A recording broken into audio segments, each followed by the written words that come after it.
السلام علیکم ناظرین، نیوز روم کے ساتھ میں ہوں طاہر چغتائی۔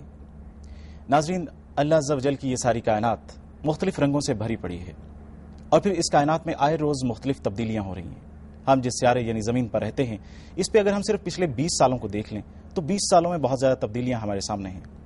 کبھی آئے روز ہمیں دہشت گردی اور قتل و غارت گری کا سامنا ہوتا ہے، اور کبھی زمینی اور آسمانی آفات و بلیات نے اس سیارے یعنی زمین کو گھیرے رکھا ہوتا ہے۔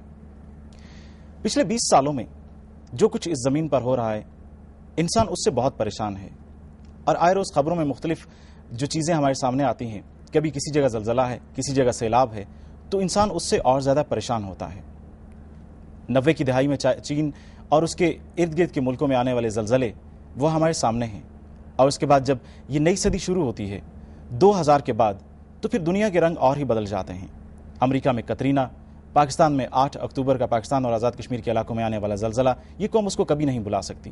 پھر اس خطے کی 100 سالہ تاریخ میں پچھلے سال ایک ایسا سیلاب کہ جو اس سے پہلے 100 سالہ تاریخ میں کبھی نہیں آیا، اس کی تباہی سے پاکستان آج تک گزرا ہے، اور ہماری معاشی صورتحال ابھی بھی دگرگوں ہے۔ اس حوالے سے بات کرنے کے لیے ہمارے اسٹوڈیو میں جو مہمان شخصیات موجود ہیں، ان کا آپ سے تعارف کرواتا چلوں۔ ہماری پہلی مہمان شخصیت ہیں پروفیسر ڈاکٹر نثار احمد حمدانی۔ آپ ڈائریکٹر انسٹیٹیوٹ آف اکنامکس ہیں، آزاد کشمیر یونیورسٹی۔ ان کے ساتھ تشریف فرما ہے روشن مغل، آپ سینئر صحافی ہیں اور ایکسپریس ٹریبیون سے آپ کا تعلق ہے، اور ان کے ساتھ تشریف فرما ہے حبیب الرحمان چترالی صاحب، آپ میڈیا مین بھی ہیں اور آزاد جموں کشمیر ٹیلی ویژن سینٹر کے جی ایم بھی ہیں۔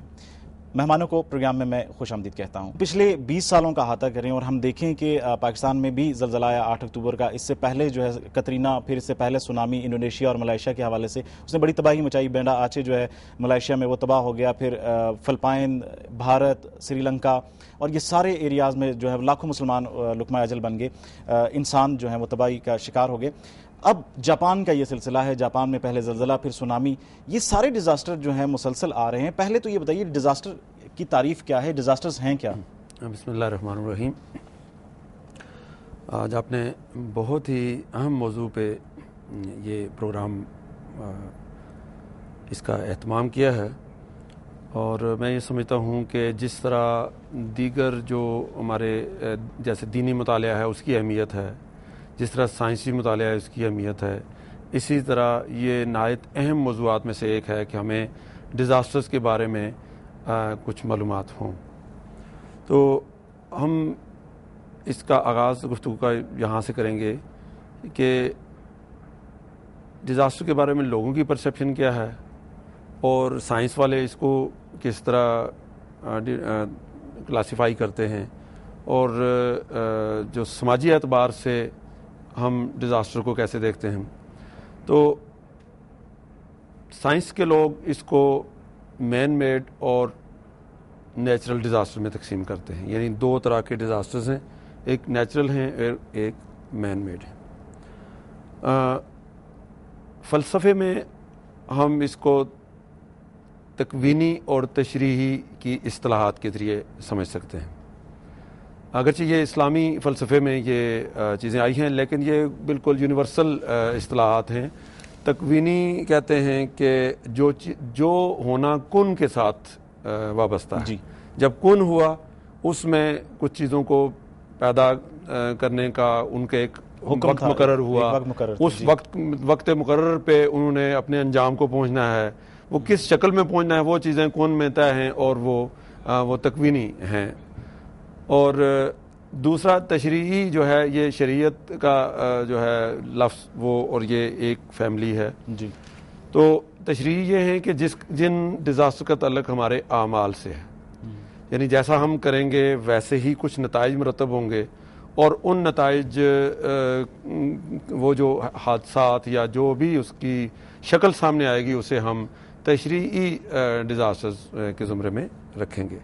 اب جو یہاں میں سائنس کی ایک مس پرسیپشن ہے، جو سوشل سائنس کے لوگ یا جیو فزکس کے لوگ یا جیولوجی کے لوگ یا خود جو ڈیزاسٹر کی سائنس ہے اس کے لوگ جو ہیں وہ ایک مس پرسیپشن کا شکار رہتے ہیں، اسے میں پہلے کلیئر کر دوں کہ جنہیں وہ نیچرل ڈیزاسٹر کہتے ہیں، یعنی نیچرل ڈیزاسٹر وہ ڈیزاسٹر کہ جو نیچر میں ان بلٹ ہیں اور وہ ہونے ہی قدرت ہونے کی طرف سے جو ہونے ہی قدرت کی طرف سے ہونے ہیں. خواہ جو بلیور ہیں وہ اس کو قدرت کا نام دیں, اس کو گاڈ کا نام دیں, اس کو اللہ کہیں, اس کو رام کہیں, جو مرضی کہیں, کہ ایک وہ پرسیپشن ان کی ہے جو سمجھتے ہیں کہ قدرت یا کسی طاقت کی وجہ سے وہ ہے, یا یہ ہے کہ جو نہیں بلیور نہیں ہے وہ یہ سمجھتے ہیں کہ یہ جو یونیورس ہے جیسے یہ کام کرتا ہے اس کے اندر ایک ان بلٹ میکنزم ہے, اس میں جب ڈسٹربنس آتی ہے تو وہ ڈیزاسٹر پیدا کرتی ہے. تو اب اس میں جس مس پرسیپشن کی طرف میں اشارہ کرنا چاہ رہا ہوں وہ یہ ہے کہ بہت سارے ڈیزاسٹر جن کو وہ مین میڈ میں ڈیزاسٹر جو نیچرل ہے اس میں اس فہرست میں رکھتے ہیں, ان میں سے بھی ایسے ہیں جو کہ مین میڈ ہیں. یعنی اگر ظاہری ان کی دیکھا جائے شکل تو وہ نیچرل ڈیزاسٹرز ہیں, جیسے سیلاب کا آ جانا جی, یا جیسے زلزلے کا ہو جانا. لیکن اگر آپ انہیں تھوڑا سا گہرائی میں دیکھیں تو وہ بھی ان کا اوریجن جو ہے وہ مین میڈ ہے. اب اس پہ ہم تفصیل میں بعد میں جائیں گے. دوسرا اس کا آسپیکٹ جو ہے کہ ہم ان کو ڈیزاسٹر کو کس طرح کلاسیفائی کریں, وہ ایک دینی زاویے سے ہم دیکھ سکتے ہیں اس کو. تو ہم اسے 4 طرح کے کہہ سکتے ہیں. یعنی ایک ڈیزاسٹر جو ہے یہ کیا ہے, یہ کیوں ہے, یہ اس کی حقیقت کیا ہے. تو آپ نے دیکھا ہوگا, ہم سب نے, جتنے بھی ہمارے ویورز ہیں ان سب نے یہ جو اس ایک حادثے سے گزرے ہیں 2005 والے زلزلے سے, اس کے بعد جو تبصرے ہوتے تھے تو کچھ لوگ آپ کو مقررین حتیٰ کہ علماء بھی یہ کہتے ہوئے نظر آتے تھے کہ جی یہ اللہ کی طرف سے سزا ہے.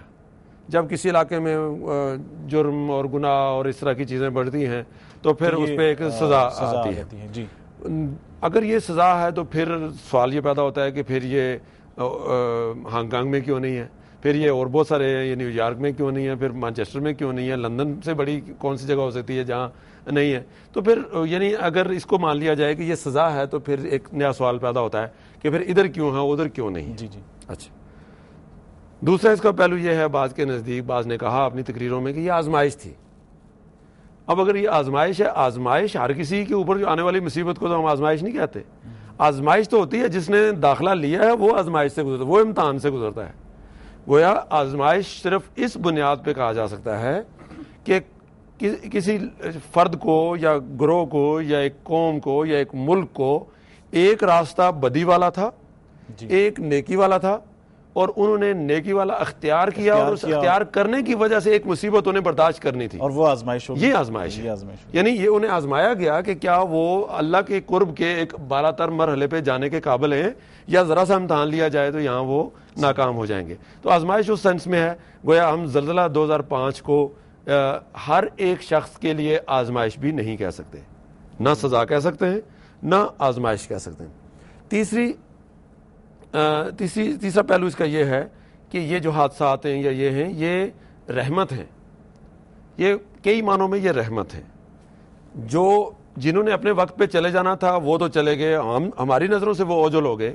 اب اگر وہ اپنے صحیح جو آخری وقت ہے اس کے صحیح طریقے سے وہ اس دنیا سے رخصت ہوئے تو وہ تو شہداء کے درجے میں ہیں. جی, آپ اپنی بات یاد رکھیے گا, اسی پہ بات کرتے ہیں آگے. روشن صاحب, جس طرح انہوں نے یہ بات کی پروفیسر صاحب نے کہ آزمائش اور پھر اس کے بعد اگر یہ وہ آزمائش بھی نہیں ہے, اگر عذاب بھی نہیں ہے, تو پھر اگر ہم بات کرتے ہیں کہ یہ مین میڈ بھی ہو سکتے ہیں ڈیزاسٹرز, کیا ہے یہ سسٹم کہ کیا مین میڈ کیسے ہو سکتے ہیں ڈیزاسٹرز؟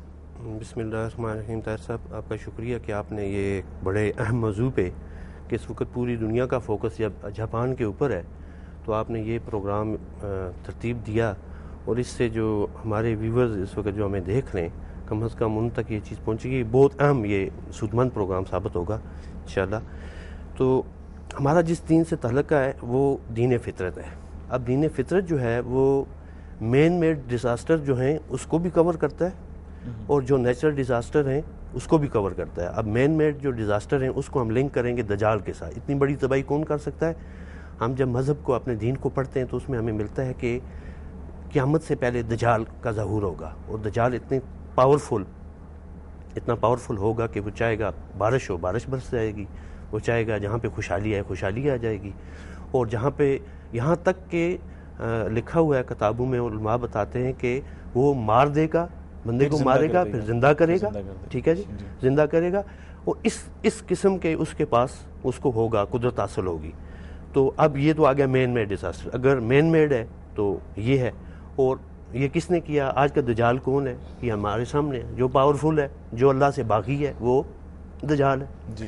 اس کے بعد جو نیچرل ڈیزاسٹر ہے، نیچرل ڈیزاسٹر کے بارے میں یہ ہے کہ جیسے ڈاکٹر حمدانی صاحب نے بتایا کہ آزمائش ہے، اور واقعی یہ آزمائش ہو سکتی ہے، اور عذاب نہیں ہم اسے کہہ سکتے، آزمائش کہہ سکتے ہیں. اس لیے کہ 2005 کا جو زلزلہ تھا، اگر وہ ہمارے لیے عذاب ہوتا تو ہم سب ختم ہو جاتے. لیکن آزمائش تھی. ہم جو چیز دیکھتے ہیں کہ پچھلے 20-30 سالوں میں جو ہمارے سامنے زمین کا جو ایک ماحول سامنے آ رہا ہے کہ بڑے بڑے ڈیزاسٹر آ رہے ہیں. اس سے پہلے ہم اگر تاریخ اٹھا کے دیکھیں تو 9 میگنیچیوڈ کے زلزلے بہت کم آئے ہیں پوری تاریخ میں. ایک دفعہ جو ہے 300 سال پہلے آیا جب وہ انڈونیشیا کا ایک جزیرہ ہی اڑ گیا، پورا تباہ و برباد ہو گیا.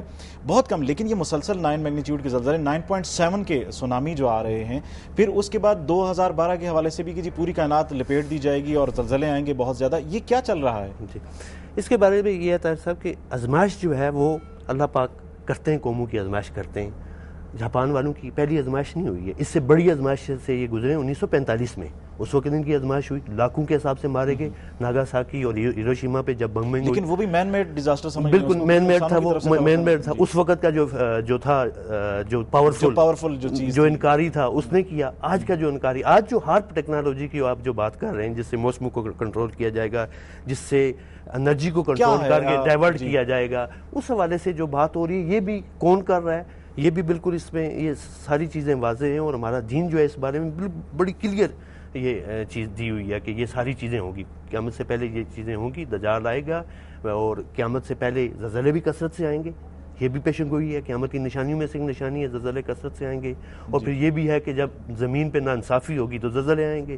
یہ ساری چیزیں سامنے رکھ کے جب ہم اس پہ بحث کریں تو پھر یہ ہماری سود مند، اور آگے ہم بہت ساری چیزیں ہمیں. جی، آپ سے گفتگو کا سلسلہ جاری رہے گا. اور ناظرین، ہمارے ساتھ ڈائریکٹر جنرل موسمیات جو ہیں عارف محمود صاحب ہمارے ساتھ اس وقت ٹیلی فون لائن پر ہیں. السلام علیکم. جی عارف صاحب، ہم بات کر رہے ہیں زلزلوں کے حوالے سے، جاپان میں آنے والا زلزلہ اور اس کے علاوہ جو ہے اس سے پہلے بھی زلزلے آئے ہیں.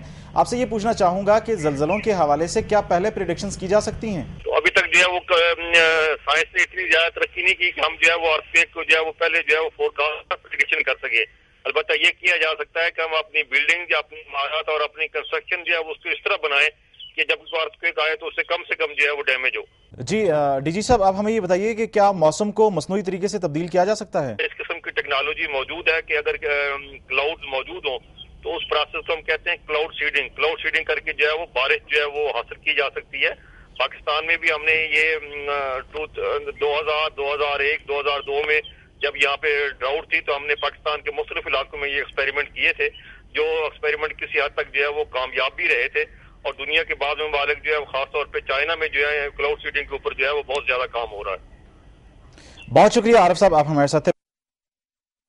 بات ہوئی ہے کہ جناب جو موسم ہے ان کو مصنوعی طریقے سے تبدیل بھی کیا جا سکتا ہے، لیکن زلزلے کے حوالے سے کوئی پہلے سے پریڈکشنز نہیں کی جا سکتی. لیکن ابھی جو صورتحال ہے کہ بہت سارے ممالک بتا رہے ہیں کہ جناب کیلیفورنیا میں بھی زلزلہ جو ہے وہ اتنے سال کے بعد آ جائے گا، یا ہمارے آزاد کشمیر کے حوالے سے بھی ہے کہ جو دوسری فالٹ لائن ہے اس پہ 8.6 کا جو ہے وہ زلزلہ آ سکتا ہے. اور آنے والے دنوں کے حوالے سے بھی مختلف رائے جو ہے سامنے آ رہی ہے. یہ کیا ساری صورتحال ہے؟ میں سوال کرنا چاہوں گا حبیب الرحمان صاحب سے.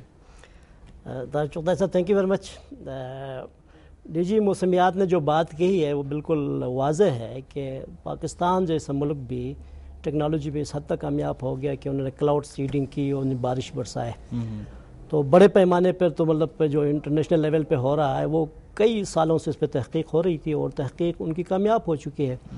اور میں حوالہ دوں گا ہارپ کا جو بات ہوئی. ہارپ جو ہے وہ high frequency active auroral research program, وہ اس حد تک اس پہ کام ہوا ہے، اتنی اس پہ ترقی ہوئی ہے، ٹیکنالوجی اتنی ہائی پیمانے پہ گئی ہے کہ آپ تو مطلب آپ نیٹ کھول لیں، آپ اس میں ساری چیز آپ کو گوگل والے بتا دیں گے کیا کیا چیز پہ ہو چکی ہے. ان کے ویڈیو موجود ہیں اور پریکٹیکلی ان کو سارا کچھ دیکھا جا سکتا ہے.